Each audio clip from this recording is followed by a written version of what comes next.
Online classes में आप सभी लोग का स्वागत है। आज हम लोग डिस्कस करेंगे क्लास 10th और ये 9 दोनों के लिए इम्पोर्टेंट है आयन फॉर्मेशन।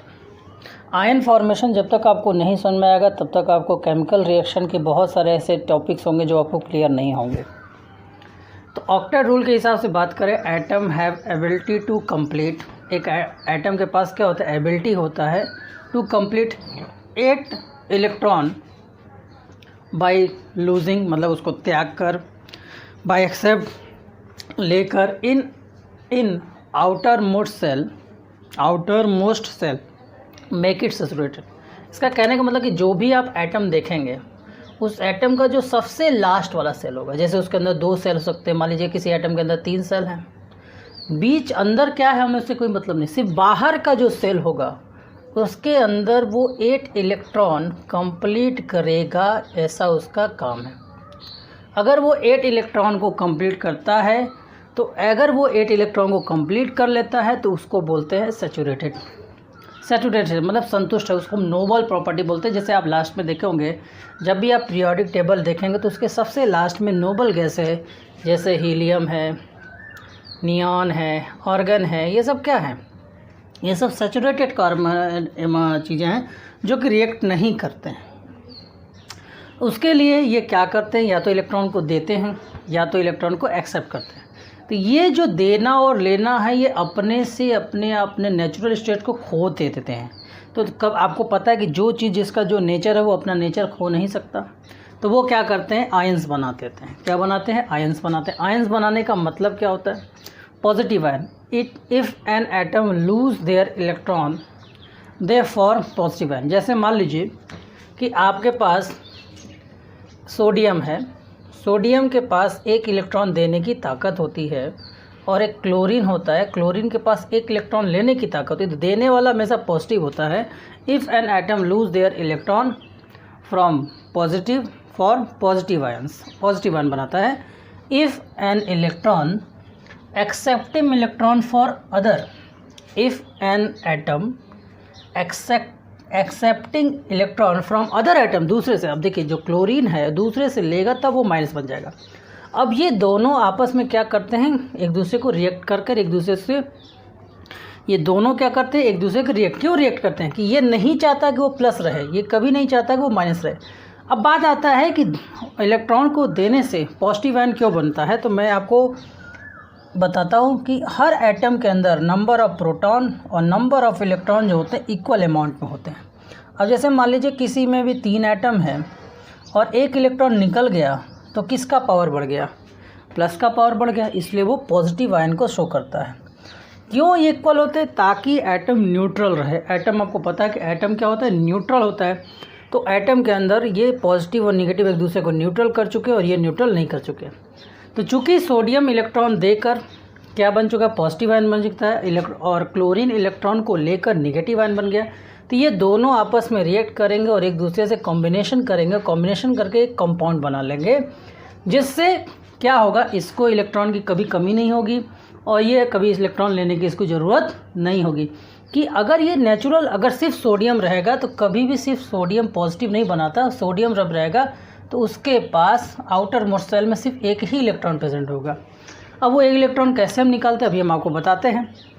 तो इतने पहले ये समझिए कि ऑक्टेट रूल क्या करता है। तो ऑक्टेट रूल ये कहता है कि अगर किसी भी इलेक्ट्रॉन के आखिरी सेल में 8 इलेक्ट्रॉन वो प्रेजेंट करेगा, उस 8 इलेक्ट्रॉन को वो प्रेजेंट रखने के लिए या तो वो नंबर ऑफ़ इलेक्ट्रॉन एक्सेप्ट करेगा या वो नंबर ऑफ़ इलेक्ट्रॉन डोनेट करेगा, मतलब लूज़ करेगा। अगर डोनेट करता है तो पॉजिटिव आयन होता है और अगर एक्सेप्ट करता है तो वो निगेटिव आयन होता है। ये डिपेंड करता है कि उसके आखिरी सेल पर कितने इलेक्ट्रॉन प्रेजेंट है। अगर इलेक्ट्रॉन जितने प्रेजेंट होते हैं उसके हिसाब से वो लूज़ भी करता है और उसके हिसाब से वो एक्सेप्ट भी करता है। अब इन सब को, ये आयंस को समझने से पहले आपको हर एलिमेंट का एटॉमिक नंबर याद होना ज़रूरी है। ठीक है, चलिए नोट कर लीजिए इसको, फिर हम आगे के टॉपिक पर डिस्कस करते हैं।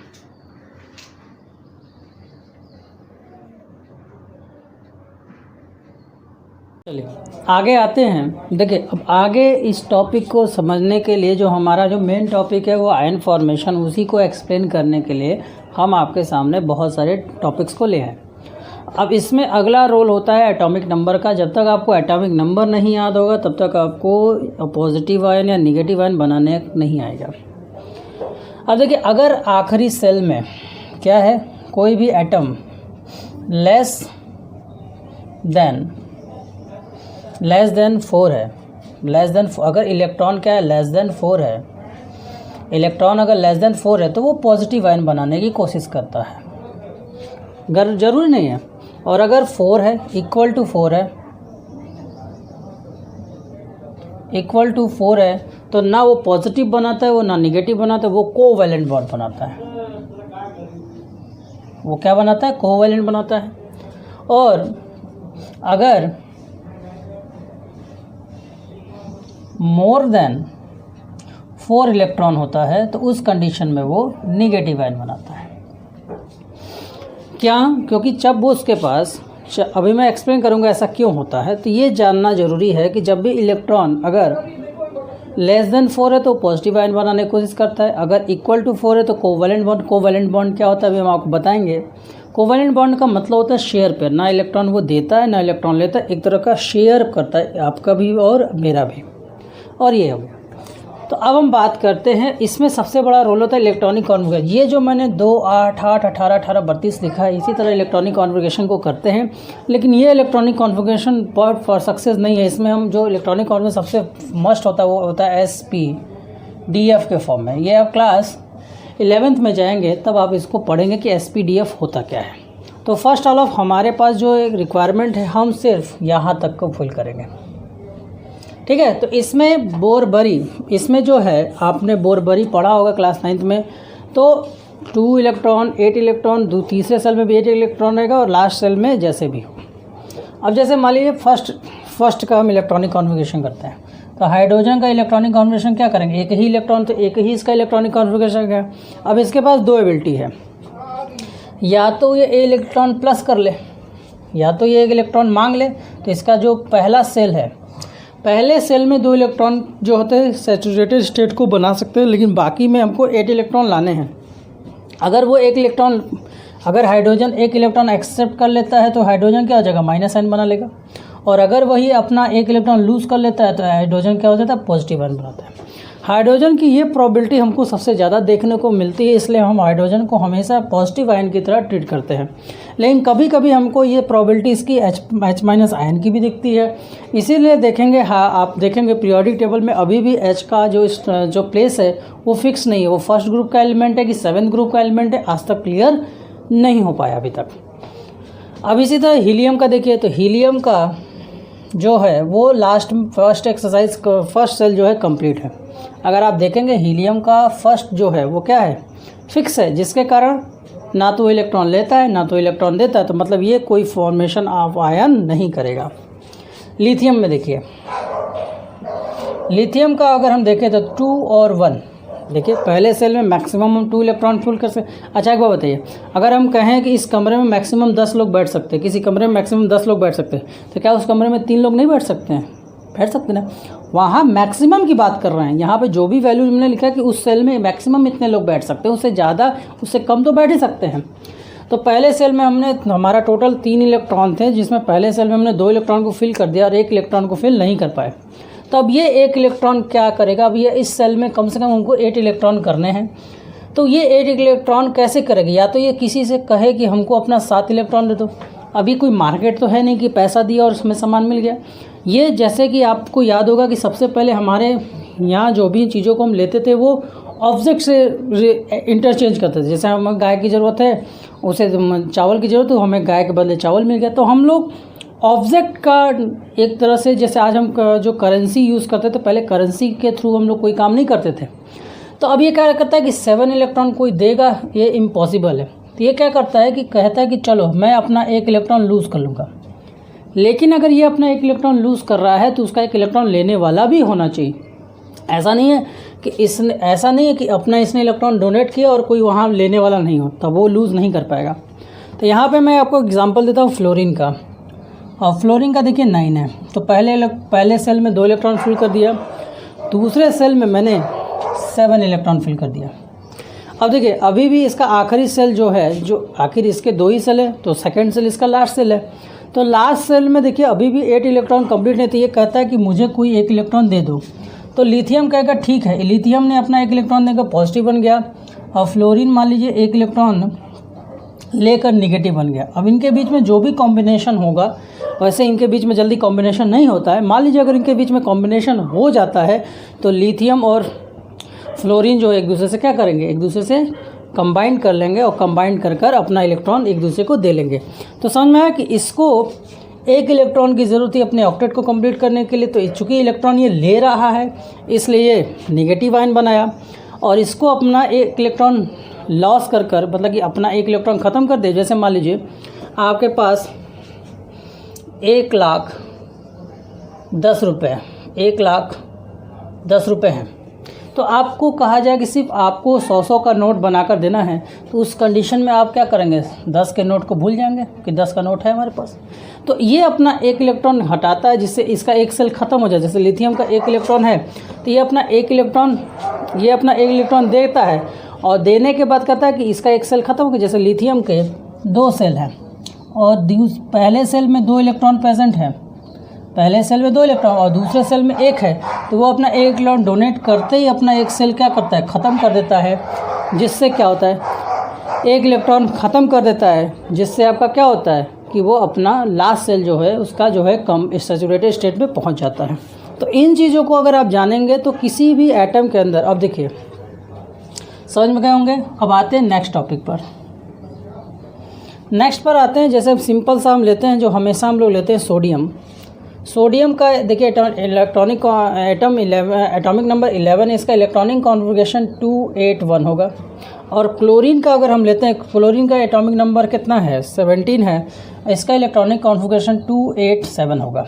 देखिए पहले सेल में 2 कंप्लीट हो गए। अब देखिए 2, 8, 10 और 11। तो अब ये जो सोडियम है वो क्या करेगा, अपने लास्ट सेल से 1 इलेक्ट्रॉन को हटाने की कोशिश करेगा। मतलब वो कहेगा कि मेरे में से 1 इलेक्ट्रॉन ख़त्म हो जाए। तो अब जो सोडियम जो प्लस बनेगा तो उसका इलेक्ट्रॉनिक कॉन्फ़िगरेशन होगा 28, क्योंकि उसका 1 सेल क्या होगा, 1 सेल के इलेक्ट्रॉन ख़त्म हो गया।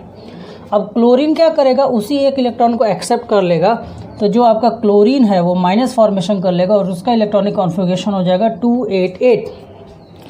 ये माइनस कर दिया और ये प्लस कर दिया। अब दोनों मिल गए तो एक देखिए, एक तरफ पॉजिटिव है एक तरफ निगेटिव है, तो दोनों के पास एक अट्रैक्शन फोर्स होता है। इन दोनों के पास एक अट्रैक्शन फोर्स काम करने लगता है, और इस अट्रैक्शन फोर्स के कारण ये दोनों एक दूसरे से क्या बना लेते हैं, कॉम्बिनेशन कर लेते हैं, और कॉम्बिनेशन कर कर एक नया एलिमेंट बनाते हैं, एक नया कंपाउंड क्रिएट करते हैं। इस कंपाउंड का नाम आप सभी लोग जानते हैं, वो क्या है, NaCl है। बात समझ में आ रहा है। तो अब इस चीज़ को जानिए कि जब तक वो फॉर्मेशन नहीं करेंगे, तो जब वो फॉर्मेशन करते हैं पॉजिटिव और निगेटिव आयन का, तब जाके उनके बीच में कॉम्बिनेशन होता है। तो कॉम्बिनेशन करने के 2 तरीके होते हैं, या तो इलेक्ट्रॉन लूज़ और एक्सेप्ट कर कर, मतलब ये एक, चूँकि इलेक्ट्रॉन लूज़ करने पर, इलेक्ट्रॉन लेने पर पॉजिटिव और निगेटिव बन रहा है, पॉजिटिव और निगेटिव मतलब चार्जेस बन रहे हैं। तो चार्जेस बनने के कारण इसको हम लोग आयंस के बनने के कारण इनका कंपाउंड बनता है, इसलिए हम ऐसे कंपाउंड को हम लोग आयोनिक कंपाउंड के भी नाम से जानते हैं। अब आते हैं, इसको हम इरेज कर दे रहे हैं। अब देखिए, जैसे आप यहाँ पे देखिए मैग्नीशियम, अब देखिए यहाँ पे ऑक्सीजन को, अब यहाँ पे ऑक्सीजन का देखिए, ऑक्सीजन का कितना है, 8 है। तो 8 होने के कारण इसका इलेक्ट्रॉनिक कॉन्फ़िगरेशन कितना होगा, 2 और 6 होगा। अब 2, 6 होने के कारण इसको जो है कम से कम 2 इलेक्ट्रॉन की ज़रूरत है, ये नहीं 2 इलेक्ट्रॉन। अब इसे 2 इलेक्ट्रॉन देगा कौन, तो मान लीजिए कि अगर हम मैग्नीशियम को इसके पास ले जाए, तो मैग्नीशियम का देखिए 12 है, मतलब 12 का इलेक्ट्रॉनिक कॉन्फ़िगरेशन कितना होगा, 282। और ये अपना 2 इलेक्ट्रॉन निकाल कर, जैसे इसका 2 इलेक्ट्रॉन निकल जाएगा, जब ये ऑक्सीजन 2 इलेक्ट्रॉन एक्सेप्ट कर लेगा, तो ऑक्सीजन पे कितने इलेक्ट्रॉन आए, 2, तो 2 माइनस इस पर चढ़ गया, और 2 माइनस चढ़ने पे इसका इलेक्ट्रॉनिक कॉन्फ़िगरेशन हो गया 28। इसी तरह मैग्नीशियम ने अपने 2 इलेक्ट्रॉन को लूज़ किया, तो इसके ऊपर कितने पॉजिटिव आ गए, देने वाला पॉजिटिव होता है और लेने वाला निगेटिव होता है। तो अब इसका जो इलेक्ट्रॉनिक कॉन्फ़िगरेशन हो गया, इसका 28 हो गया। फिर वही चीज़, दोनों के बीच में अट्रैक्शन फोर्स काम करेगा, उस अट्रैक्शन फोर्स के कारण क्या बन गया, MgO बन गया। समझ में आया। तो उस अट्रैक्शन फोर्स के कारण क्या फॉर्मेशन हुआ हमारा, तो उस अट्रैक्शन फोर्स के कारण जो फॉर्मेशन हुआ, उस फॉर्मेशन का नाम है MgO। तो इस तरह से कोई भी चीज़ को हम देखें तो हम उसको चीज़ का, किसी भी अगर एलिमेंट को देखें तो हमको देखना होता है कि वो कितना पॉजिटिव आयन बनाता है। अब इसी तरह अगर एल्युमिनियम कितना बनाता है, इसी तरह देखें तो एल्युमिनियम कितना बनाता है, तो एल्युमिनियम का 13 है, तो 13 का कितना होगा 283। अब देखिए मैंने क्या बताया, 4 से लेस है तो इलेक्ट्रॉन को डोनेट करेगा, तो इलेक्ट्रॉन डोनेट करेगा तो ये क्या करेगा -3 करेगा, और -3 करेगा तो क्या होगा, एल्युमिनियम पर 3+ आपका क्रिएट हो जाएगा। मतलब जितने इलेक्ट्रॉन लूज़ करेगा उतने इलेक्ट्रॉन वो एक्सेप्ट कर लेगा। तो अब यही जो पॉजिटिव आयन बनाते हैं वो किसी दूसरे निगेटिव आयन को अपनी ओर खोजते हैं, और निगेटिव आयन बनाने के बाद एक दूसरे से वो रिएक्शन का काम करते हैं। ठीक है, चलिए इतना समझ गए हो तो नोट कर ली, फिर आगे आपको बताते हैं।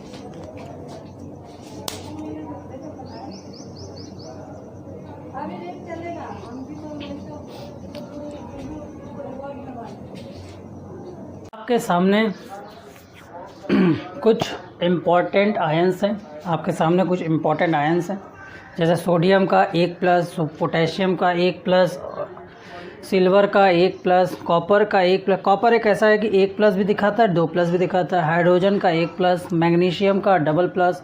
इन सब के पीछे रीज़न सिर्फ यही है, इसका इलेक्ट्रॉनिक कॉन्फ़िगरेशन किया गया होगा, और इलेक्ट्रॉनिक कॉन्फ़िगरेशन में जो भी पॉजिटिव आयन बना रहे हैं वो उतने इलेक्ट्रॉन डोनेट किए हैं। और जितने 3 सबको आपको याद कर लेंगे तो आपके लिए ज़्यादा अच्छा होगा। नेक्स्ट क्लास में हम लोग आपको बताएंगे कि जो मॉलिक्यूल्स मिलकर जो बनाते हैं, मॉलिक्यूल्स जब आपस में मिलकर एक आयन का डेवलपमेंट करते हैं तो उनके आयंस कैसे बनते हैं। ठीक है, थैंक यू, नोट कर लीजिए।